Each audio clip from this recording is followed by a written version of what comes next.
All right, so the next topic we wanted to talk about, and I think this is an interesting one too, Ricky. It's a topic of looking at teams that, based off their offseason, some offseasons very successful for some teams. Some offseasons saw teams do nothing and stand pat. But looking at some teams that we believe are going to make that next step forward, or some teams that are either going to kind of stay right where they are, or the teams that are going to go backwards. And we know there's going to be teams that were successful last year that will go backwards, take a step back this year. Teams last year that were not good that are going to take a step forward. We're going to take a look at some of those teams right now. And Ricky, I'm going to throw it to you first, of course, and ask you who are a couple of teams and why that you believe are going to take a step forward this season in 2020. So I don't want to list all of my teams off the bat. I'll just start with the one that's kind of bouncing around in my brain the most. And I'm going to start in the... Bouncing around. I'm going to start in the American League, and more importantly, the AL East. There's a part of me that thinks, and this is a team that you might say, well, Ricky, their biggest move was bringing in a pitcher from the Dodgers, who is now their ace in Hyun-Jin Ryu. I think the Blue Jays take a step forward this year, because when you look at it, Ryu should help them, should bolster their starting lineup. But I look at, or their starting rotation, I should say.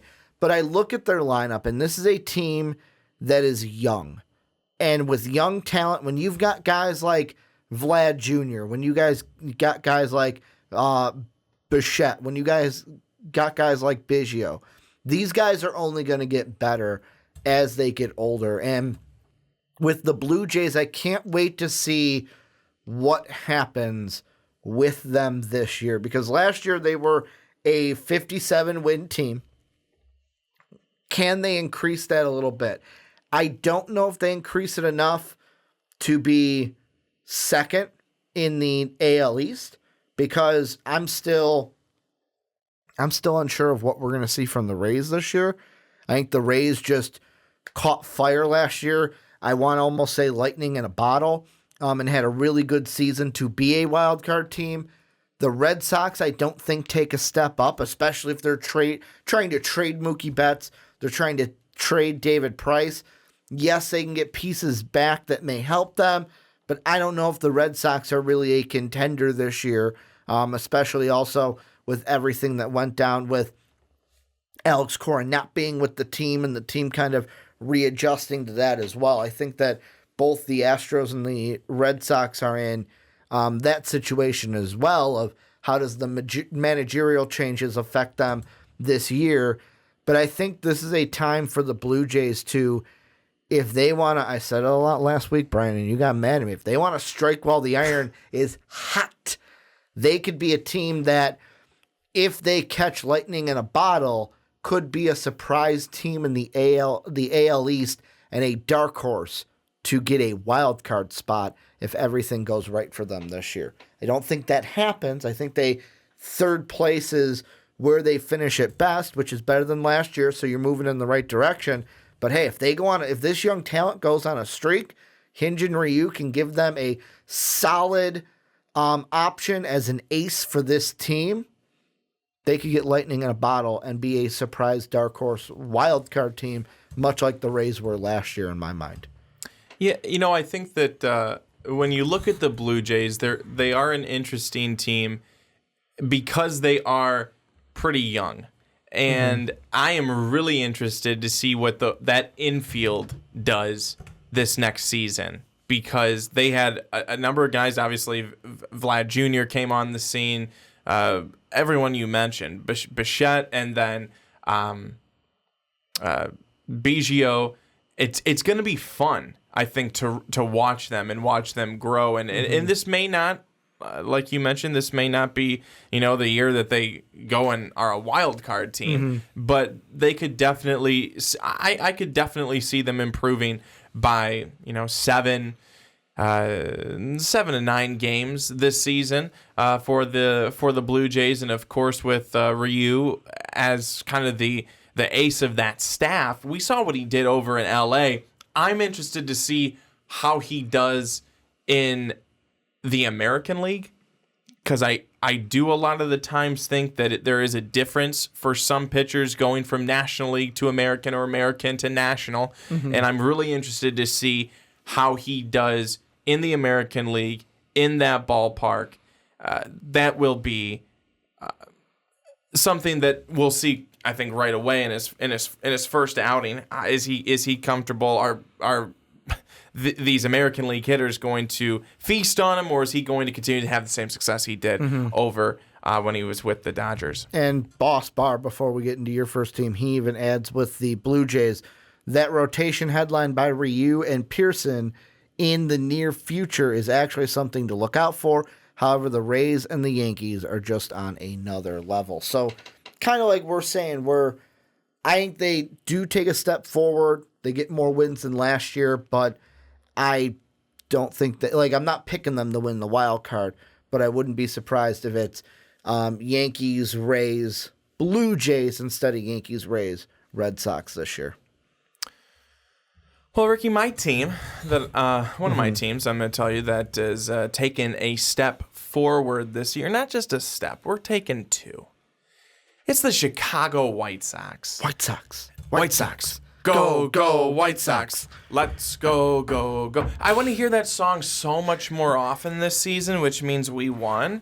You also want it to where people, you like cheap tickets, but you would like if, tickets were a little bit more expensive, because that means people are going to the games.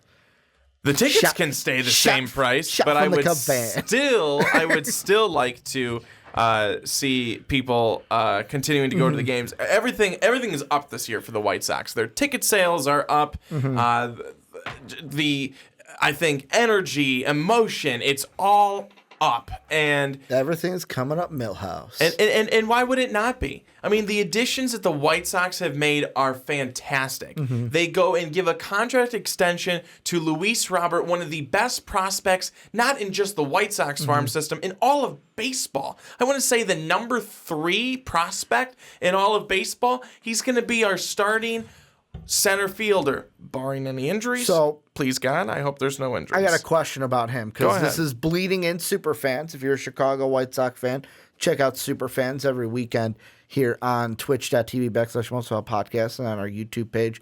Link down below in the description. Just click the YouTube banner in the description. Sean had mentioned we did a big topic about we were projecting the opening day lineup for the White Sox, because for the White Sox, there's a bit of a discussion. The Cubs, you don't need to do that for. Okay, what are you doing with the infield? Boom. That's the only question that you really got to ask for who's going to be in the lineup. But the White Sox have some moving pieces. It was a little bit more of a conversation. And he wanted to put Luis Robert at the leadoff spot.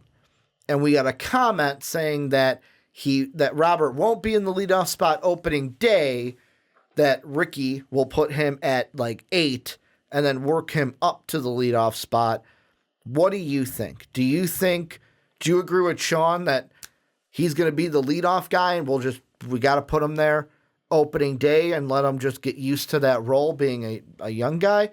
Or will he be worked in by Renteria, start lower, get some confidence, and then eventually move up to a leadoff spot? Or is he even a leadoff guy for you? Is he somewhere else in the lineup? Well, knowing Ricky Renteria, he's going to put him in the middle of the lineup because it makes no sense. But I think it's really all going to depend on what comes out of spring training. I think that he will try him in a lot of different spots for spring training. And I think the leadoff spot, spring training games. Yeah. And I think that he will probably try him in the leadoff spot. And if he likes what he sees, I think he'll probably leave him there. Okay. But if he feels that maybe Robert is going to be better suited to start lower on, I think lower in the lineup, I think that he'll do that earlier on in the season. But it's all going to be. I don't think you can give a definitive answer right now. I think that it's going to be something that you have to go through spring training, go through the games, see if he seems comfortable there. He may seem very comfortable, and the decision is done. but there may be, maybe he's better in the 6th spot, the 7th spot. I really don't think that you can give a full-on yes or a full-on no right now. It's got to be a kind of a wait and see with Luis Robert going with the leadoff spot. The other question that you have with the White Sox too is, I agree the White Sox are going to take a step forward. Should take a step forward this year. I think a thing that helps them, and I'll bring in one of the teams that I think is going to take a step back in this, is the Indians. That's going to help them. Where I think the White Sox should finish in 2nd place in the AL East. The Tigers aren't going to be much of a team. The Royals aren't going to be much of a team this year. So it just leaves you with the, in my mind, Twins, Indians, and White Sox. And the White Sox should be able to overcome the Indians this year, especially if the Indians end up trading Lindor, like we talked about 2 weeks ago on episode 1. The Indians are just depleted. Looks like they're just trading everyone away, kind of going into rebuilding, retooling, however you want to look at it. White Sox are young, and the way I look at this team is possibly, I see in this team a lot of what I saw 2014, 2015 before the season with the Cubs. We were a very young team. We were excited about Chris Bryant. We were excited about Anthony Rizzo, Javi Baez. Same thing with the White Sox. You have a lot of young talent to be excited about. It's just how this, like you said, how this talent plays out on the field. And what happens, like your rotation looks very solid. Getting Dallas Keuchel was huge. Having him be an anchor, if Kopech can be the hard thrower and the triple-digit fastballer that we kind of expect, then he can add a really nice option in the later half of that rotation, 4 or 5, because the top 3 are obviously going to be Giolito, Gio Gonzalez, and Keuchel. Am I correct? Is there someone else that you would put at 2 or 3 instead of Gio Gonzalez? No, that's exactly what I would say. But I think, you mentioned Giolito, you mentioned Keuchel, and then you mentioned Kopech. I know you mentioned Gonzalez there in the top 3, but I think somebody who is going to be low-key make a big impact for the White Sox is going to be Gio Gonzalez. And I really think that this is going to be a guy we're going to look back and be like, wow, maybe it didn't seem like the biggest move at the time, but to get another veteran guy who's done it, who's been, on some other teams that's seen some success and see those teams have some success, I think that's going to be really good for Gio Gonzalez to be part of this White Sox rotation. And I think he's just going to be another stable veteran presence who will help us and who will help the guys in the clubhouse, such as Lopez, such as Dylan Cease, who's now got not a full year, but some time under his belt. I'm excited to see what he does in this next season. And then I'm excited for Nomar Mazara. I mean, the White Sox wins above replacement from the outfield and right field has been abysmal. So you could put a squirrel there, and I think it would be better. But Mazara, a lot of people were like, oh my gosh, we got Mazara. That's such a stupid deal. I was really excited about it because we've had absolutely no success over in right field for the longest time. And I think having a guy like Mazara, a big bat, left-handed bat like Mazara, is a really great addition. I mean, and then a lot of people are trying to throw him in Jock Peterson and Nolan Arenado trades in Mazara. Trying to trade him off already so you can get Nolan Arenado or Jock Peterson on this White Sox team. I think that, people get a little crazy sometimes, and I think Mazara was a great deal. I think he's going to be a really good player for the White Sox. And then from the DH position, again, Ricky, you and I could have been in the DH position for the White Sox and bat 061 because that's about what they did. So to have Edwin Encarnacion, I don't even know if I could bat that. Hitting an MLB fastball is not my forte. Trying to be nice, Ricky. But Edwin Encarnacion, the addition of him, that's a great addition for a guy who promises to have 30-plus home runs.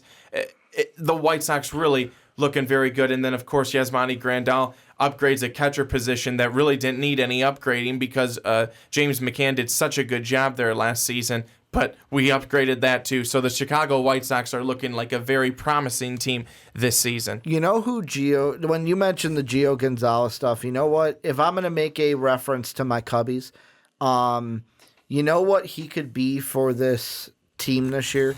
What type of player if I'm comparing him to someone on the Cubs? Ben Zobrist. And I say Ben Zobrist, the main difference is Ben Zobrist saw correct me if I'm wrong, saw World Series success when he was with the Royals, correct? Yeah, he did. Where Gio Gonzalez has not seen that. The Brewers never won the World Series. The Nationals did after he was out of town. But I still feel like he could be that guy. Like Ben Zobrist for us wasn't somebody who was going to light up the stat sheet.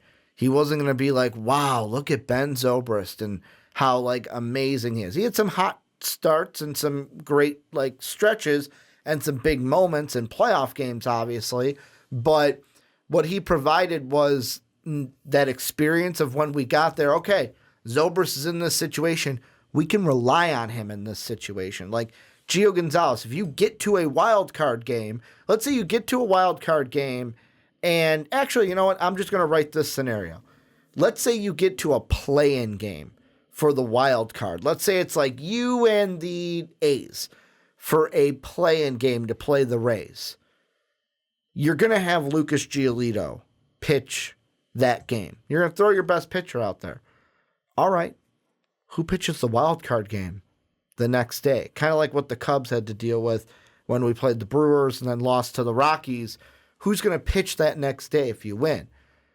Gio Gonzalez could be that guy that's like, hey, we can throw him in.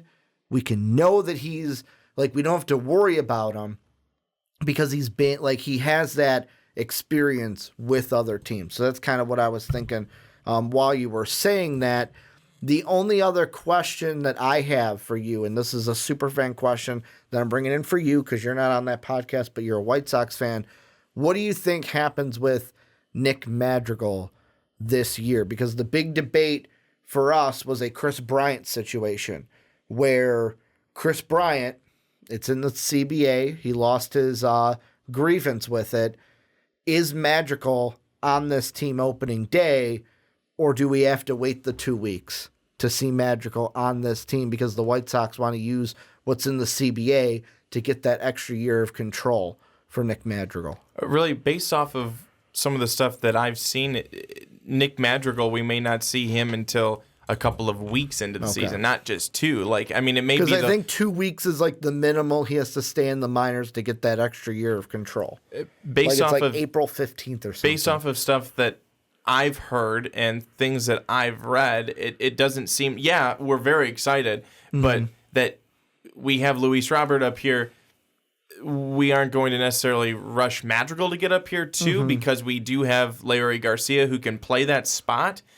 I think that, and I know that Madrigal is going to be the guy that we have there, but it may be a month that goes by before we see him come up. That's what Sam just said. A month minimal is what Sam said. I mean, that's what I believe, but maybe I'm wrong. They may bring him up sooner. They might bring him up later, but I would say we're looking at probably most likely a month before we would see Madrigal. And I totally agree with Boss Bar in the Twitch chat. He says if they're smart, they'll take advantage of current CBA and take that extra year of control. I totally agree. That's why I'm glad the Cubs did it. Last thing with the White Sox I wanted to mention, though, is I always come at Sam hard. Love Sam. Patron. He's in the Discord. A $10 patron, so gold member. So he calls in on podcasts. Thank you, Sam. But I always got to give Sam shit because I feel like it's that White Sox fandom, and I love it. You should be happy about your team. But I'm going to knock you down a peg, Sam, where he said, and AL Central at best, wild card at worst. Cool your jets. I know Sam on Superfans made the proclamation, the prediction that the White Sox were going to win the AL Central this year. I think what the goal for the White Sox this year should be the wild card. If you get the wild card, that's a perfect year for this White Sox team. If you can be second, I think it should be wild card should be the goal. as long as you're second place in the Central, that's a successful season. I don't know if the White Sox have enough to overcome the Twins this year and take the AL Central. Not going to say it's impossible. Anything is possible. Kevin Garnett taught me that many years ago. But, you know, I don't think the Twins are just going to fall off the mountain this year, which is the AL Central. I don't know if you have any thoughts on the White Sox winning the AL Central this year. I think if people want to put that as the high hope, I think we should let them. I mean, this is the first time in a long time that the White Sox have even had hope for being able to have that. So if people want to go ahead and say that they think the White Sox are going to win the AL Central, they can say that. I don't believe it. I don't think that that's going to happen. I think the Twins will still probably win it, but the Twins and the offensive production they had last year, don't bank on that again this year. There's no way they're going to have that many people hit 20-plus home runs 2 years in a row. If they do, then I'm going to assume they're cheating. So I don't think that's going to happen. I think if the White Sox were to grab a wild card spot this season, I'm with you, Ricky. I think that would be a big win. But if the White Sox come in second place in the Central this season, there's going to be people disappointed because they're going to, well, we had this offseason, now we don't even win anything, because that's just how White Sox fans can be. But I think I would look at that as a win, too, because that's certainly up from last year, and it means that we're going in the right direction. I got one more team that's going to take a step forward, and this one kind of goes in the same vein. King E earlier when we first started the topic in Twitch chat said Yankees, which, let's be honest, the Yankees should be better this year. You get Garrett Cole. World Series should be on your mind. We'll see if they get there. For me, I'm going to go to the NL, though. And I'm going to Hotlanta, baby. The Atlanta Braves. Almost said Falcons, but the Atlanta Braves. Well, usually when I'm saying Hotlanta, it's for the Falcons. But the Braves, to me, should be a better team this year, especially just on paper. If you look at the moves they made this offseason, they go ahead. To me, the biggest one was getting Ozuna. They get Cole Hamels, who's coming over from Chicago. Will Smith, left-handed pitcher, coming over from the San Francisco Giants. And then a name I always fuck up in Travis. I think it's Travis Denard, right? From the Rays? Darno. I always fuck his name up. From the Rays, 30-year-old catcher. Those are some of the big guys. But I feel like when I say the Braves, people are going to look at me and go, well, Ricky, they won the division last year. Surprisingly, I'm going to say surprisingly won the division last year because I don't know that either you or I had them winning the division last year. We expected the Phillies to be a little bit better of a team, which I will say, a little bit of sprinkling there. They should be better this year, especially with, I'm so excited to see what Didi Gregorius does with that team. I screwed that name up, but I Didi Gregorius. Just Didi. What he does coming over from New York to Philly.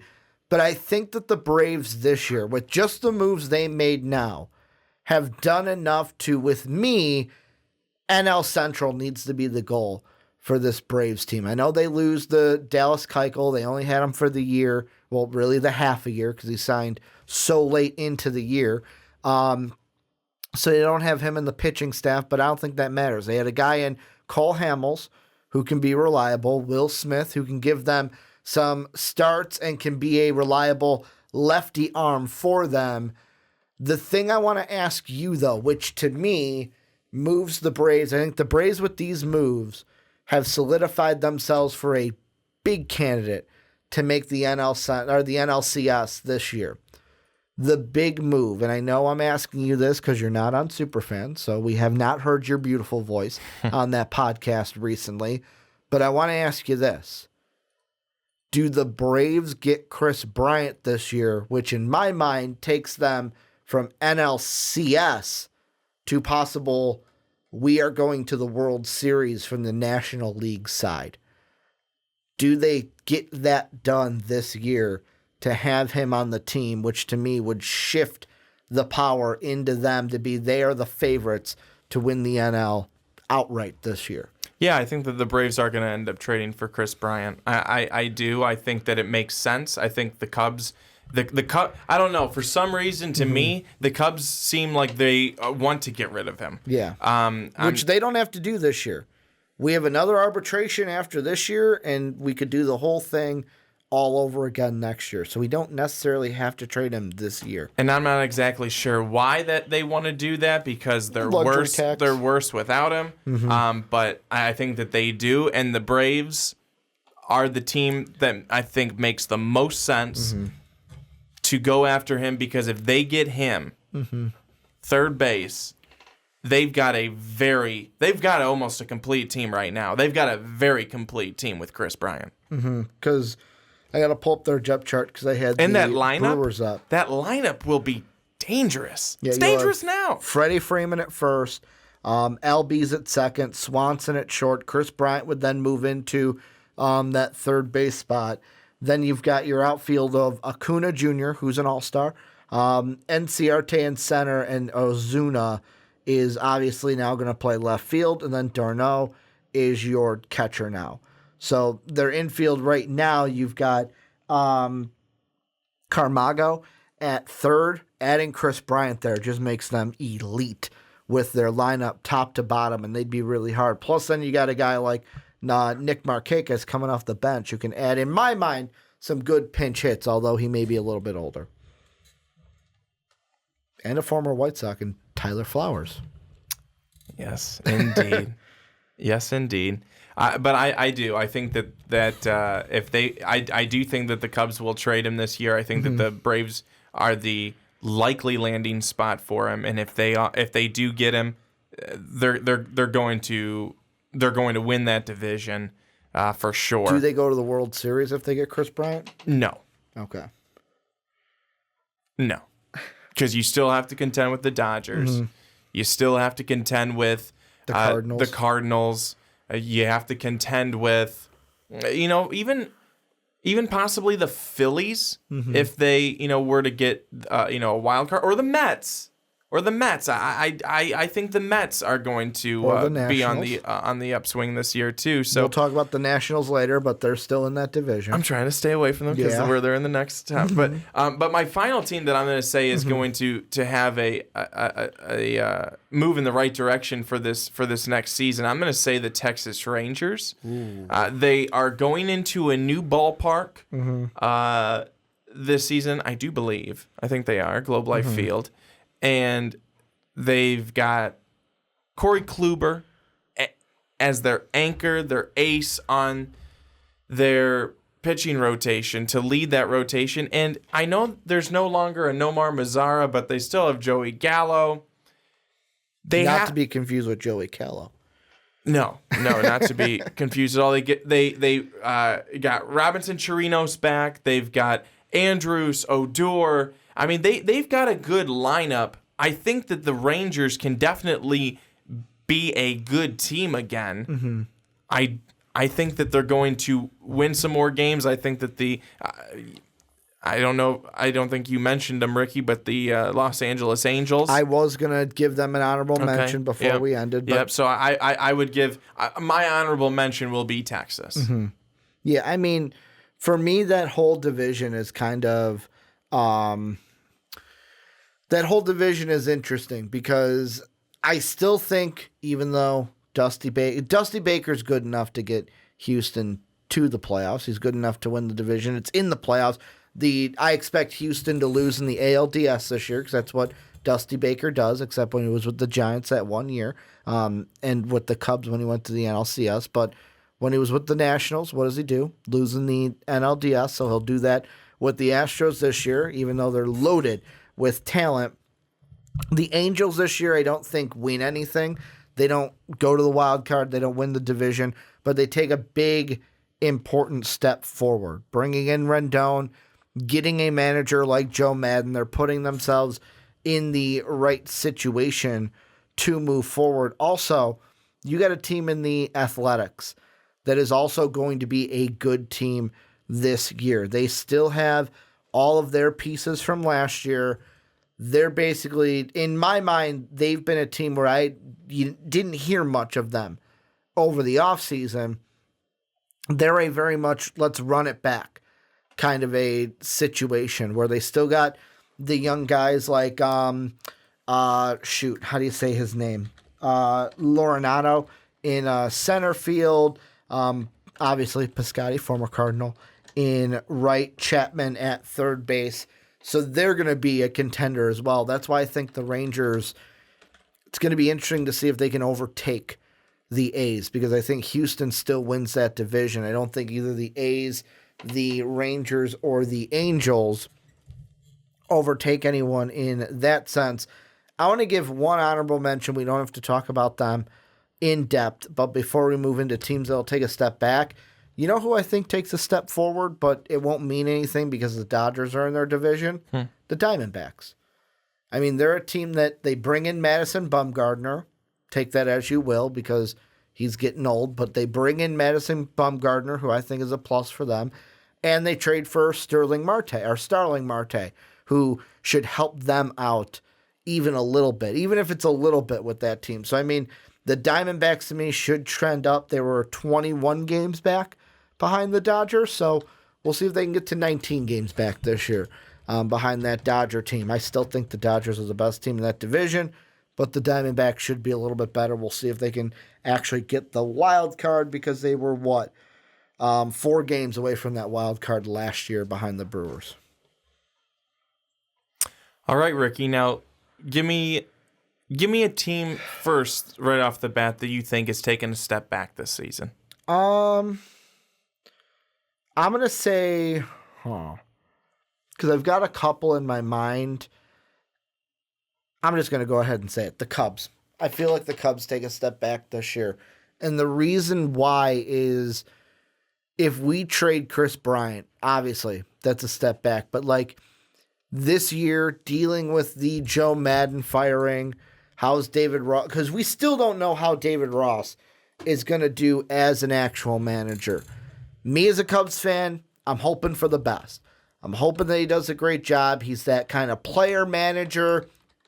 He can kind of rally the troops and just let the boys play baseball and we do well. But this is a team where we struggled last year. We were a team and struggled. We won 84 games, but didn't go to the playoffs last year. We got to watch two of our central opponents go into the playoffs. The Reds are also going to be a dark horse team. I know Sam mentioned them in Twitch chat earlier. Sean on Superfan said that they could be a dark horse to possibly be the second best team in the NL Central this year. I will be honest, as a Cub fan, you are optimistic about your White Sox. I am not optimistic about my Cubs because I am worried that we are on a downhill trend, and this could be another year where we finish in third place and miss the playoffs. We win like 80 games, but we miss the playoffs, and we don't go forward with what really is the plan. Because after we won the World Series 4 years ago, it seems like it's been shorter, but yes, 4 years ago, it'll be 4 years this year. After we won, we were talking about how many World Series is plural. World Series, the plural version of series. How about this? How many World Series championships? Yeah, the Cubs could win. Yeah, because now you don't sound so silly. Yeah, what would the plural of series be? Would it be serieses? No. Would it be Siri? Because usually, like, you add, like, some words you put, like, I think it's just series. How many World Series? I think linguistics. That's help me out here. Is that an apostrophe after the S? Maybe. Linguistics in Twitch chat or on YouTube, help me out here, because I am not a linguistic. We know that because I stumble over my words all the time. But as a Cub fan, I am not optimistic for this year at all. Not at all. I mean, I feel. So they had what, 84 wins last year? Yeah, but like, where do you think that they would be? Around, at worst, around the same. Like, that's the problem. Like, I feel like the reason why. So they're not taking a step back. Well, for me, a step back is not making. This is a team that should be making the playoffs, and that is like, I feel like the Cubs, even if they had 84 wins and were in the same exact spot they were last year, that's a step back for me. Because in 2016, we were talking about how many plural championships would this team be winning. Even before that, when we were way back in college and we were on the airwaves here in Chicago for our college radio station, we were even saying when Theo came to the Cubs, how many if he could get that one, how many championships could he bring to this team, which you hit right on the head. What was that, 4 years? Like, what was it, 4 years it took Theo to win a championship in Chicago? 4 or less 5. than that. To the day. You would 2016 was the last World Series you needed to be correct with that, and you were Nostradamus right there on the airwaves here in Chicago, calling that one, saying that the Cubs would win it 4 years from when we did that. But yeah, the Cubs, to me, I think being stagnant is taking a step back for them. The team that I'm got to go with is the Minnesota Twins. They won 101 games last year. There's no way they're getting over 100 this year. Maybe they get into the 90s, but they had 8 guys who had 20 or more home runs last year. They had 4 guys who had 30 or more home runs last year. So Check that. They had 5 guys who had 30 or more home runs last year. So it's a step back just because of the record? Step back because of the record. They're not going to have as much. They're not going to have as much production from these guys. It's not going to happen. They hit 307 home runs last year. That's ridiculous. That ain't happening. But they're still going to win the AL Central, right? So one would think, but I do remember last year, and I'm not saying that you jumping on the Sam train. I'm not saying it's going to be the White Sox. I'm just saying. Choo choo. I'm just saying that last season, when last season started, I had not pictured the Minnesota Twins winning anything. I didn't picture them being that great with the guys that they had. I thought, okay, it's Minnesota. I mean, the way that Detroit is, they're going to be dead last. The way Kansas City's going to be, they could also possibly dead last. Minnesota's going to be a roundish third. I also feel really bad for the Twins because last year they had a great season. Who do they meet in the playoffs? Their kryptonite, the Yankees. The one team they cannot beat in the playoffs, that's who they faced in the ALDS. So now let's talk about that too. So the Minnesota Twins, I do think they take a step back record-wise, and then I do not foresee them doing anything come playoff time. They just don't. They just don't. They're a waste of a playoff team.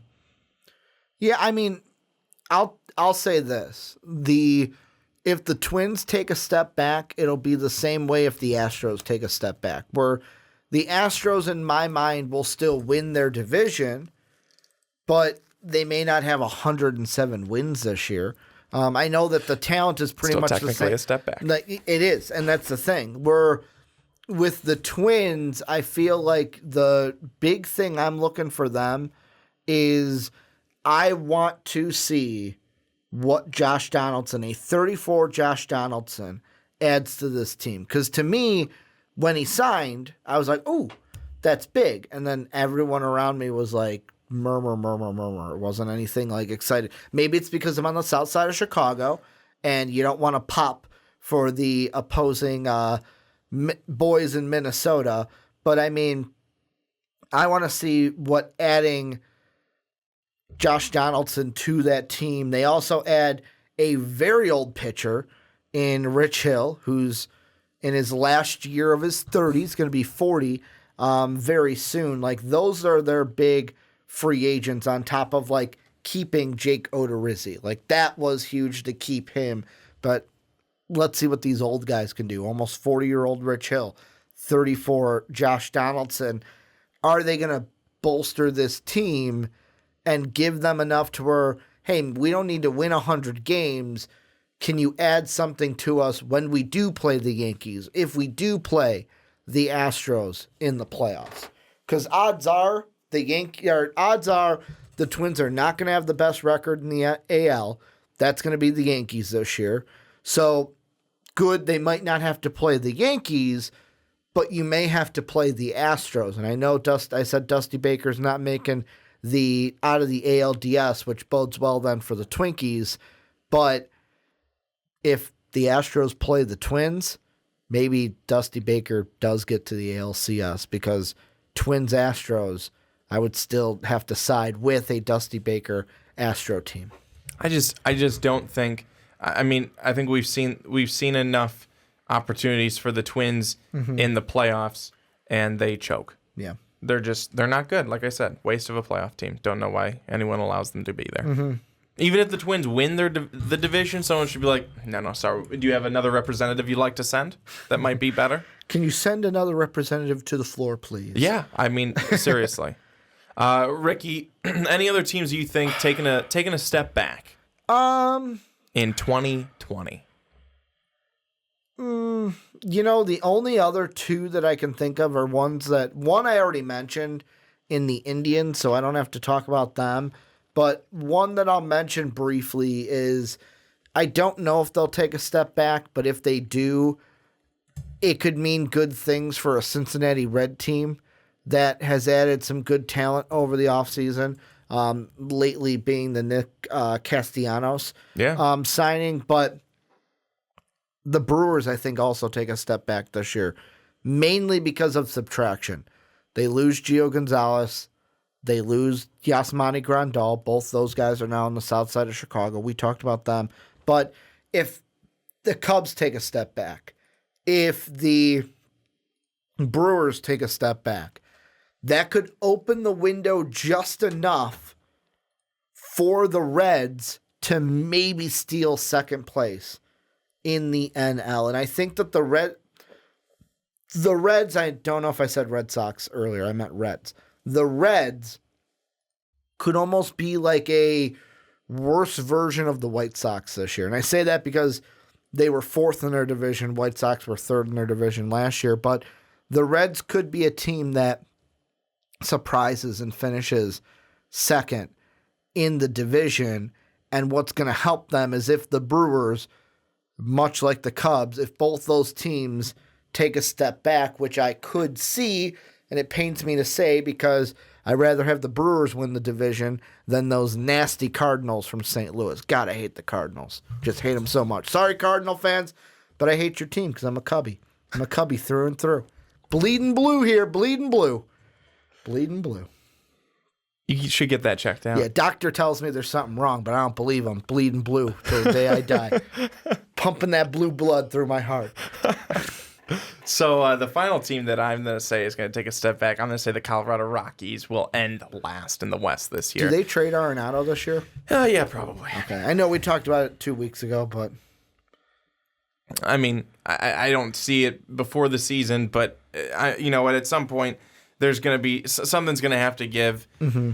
Most likely he gets traded at some point in the season. I don't know what I said 2 weeks ago. Maybe I changed it. Maybe I didn't. I don't know. But he's not getting traded before the season starts, I'll tell you that. But the Padres, I think the Padres get better this year. I just do not see the Rockies being that good of a team. I mean, you look at their roster right now, there's really not a lot of guys that are... I see Charlie Blackmon, and I see Nolan Arenado, and Trevor Story, and I think, okay, not bad. Well, you got to have 6 other guys that are good. I just, and for the lineup, I don't know. Well, 5. Excuse me. Talking about the National League, but I just don't see the Rockies being that good. I think either they stay right where they are, or they end up being last in the division. And I would predict, as I did, last in the division. And watch, now they'll be second. Yeah. Ricky, any final thoughts before we move into the final segment here tonight? The only question I will ask you is, we didn't mention them. I thought it was low-hanging fruit, so that's why I didn't bring them up. But Yankees, are they the clear favorite or the number one right now favorite to make it to the World Series out of the AL just because of Garrett Cole alone being on their team? The Yankees are definitely going to be the favorite, but I think at the end of the day, we know they're not going to make it. Good point. Sorry, Jake, one of our patrons. I mean, Jake, huge Yankee fan. The Yankees, good. You got Garrett Cole. Cool. Mm-hmm. You guys were pretty darn good last year. What happened? You know, it's going to be you guys were good the year before that. What happened? You know, it will be a very interesting playoff series this year. is if the Yankees and Astros meet up in the playoffs again, because the Yankees are the evil empire. So there's obviously people outside of New York that just hate the Yankees because they're the Yankees. It's much like the Patriots. You hate the Patriots because of the Patriots unless you live in Boston. But I feel like a lot of people are going to root against the Astros this year and hate the Astros because they're cheaters. So I feel like if that's a series, there may be people that are like, I can't root for the Yankees, but I can't root for these cheaters. And it's going to be interesting if they meet in like the ALCS yet again. It definitely will be. I hope it happens. I do. I hope it happens. Let's just hope the Astros don't win at all, cheaters. Wouldn't that be incredible? I don't want Dusty It's not going to happen. I don't want Dusty Baker to get a championship. It's not going to happen, but wouldn't that be just like you've got to be kidding me. Yeah, I don't want Dusty Baker to win a championship because he's not like Andy Reid. I don't see it. By the way, Andy Reid's actually good. Heck yes to the Chiefs winning. Absolutely 100% yes. And everything about that was phenomenal. You want to know my favorite? Before we move on into the Nationals, you want to know my favorite thing on Twitter? This guy posted his senior year high school, his quote from his yearbook from his senior year of high school. And they asked the question, what are you most excited for the reunion, when you guys like come back for the reunion? And he wrote in his yearbook to get to see Patrick Mahomes' Super Bowl ring. That's awesome. So if I'm Patrick Mahomes, I'm letting that guy wear my ring. I'm at the reunion taking that ring off. I'm letting him wear it like Jerry Rice let this young Chiefs fan in the stands wear a Super Bowl ring, because that kid was calling not his shot. He was calling Mahomes' shot way before he even was in the NFL. I think that's pretty cool. I didn't see that. That's pretty awesome. I think because that kid knows how it works. That kid knows how it works. Pixar didn't happen. He posted the picture of the quote in the yearbook. That's pretty awesome. What a great game. So happy for the Chiefs. So happy for Big Red. Andy Reid. So happy for. I hope he enjoyed his double cheeseburger. Chiefs Kingdom. Oh, I bet he did.